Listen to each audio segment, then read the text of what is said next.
There are people who are what I call hard drinkers, and there are people who I call hard drug users, but I'm not one of those. I'm an addict. That's different, you know? I those there are people that can do drugs on the weekend and get up on Monday morning and go to work. I'm not one of those people. You know, it takes over my life. It becomes an all-encompassing thing, and I have no control. I have no control over it. I'm powerless when I get it into my system. I become under the you know I now I have a higher power in my life. It's a benevolent, it's something loving and caring and greater than myself that I'm in the care of right now. It takes care of me if I cooperate with it. But when I decide, if I was, for some odd reason, decide to pick, to have a few drinks tonight or something like that, I would be under, I would eventually turn back to that way, if not just right away. Do you think it's easy in settings like that to almost like hide in plain sight? Like, what would you say to someone who isn't like you said yourself, you weren't sure at a certain point if you really had a problem. You didn't know you had a problem. I was in denial, though. I certainly had a problem. Right. You know, I went to jail when I was 17. That's not normal. I went to, I had seizures in the control room. I worked 4 days straight one time and I had a seizure. And I woke up and there were two state troopers standing in the studio looking down at me. That's not normal. That wasn't, the band was mortified. They were like, they didn't know what to do. And that's not normal.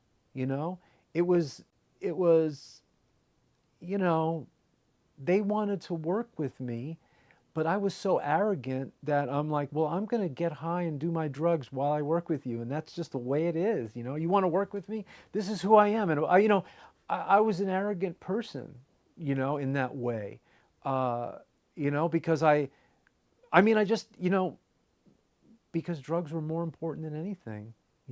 Working was just a way to get drugs. That's what it turned into. Now working is something that satisfies me and fulfills me in a wonderful, creative way. But it turned, the drug at some point the drugs turned on me, and I don't really know when that was. It just was a very, very slow progression. Um, because I said earlier, I'm allergic to those things.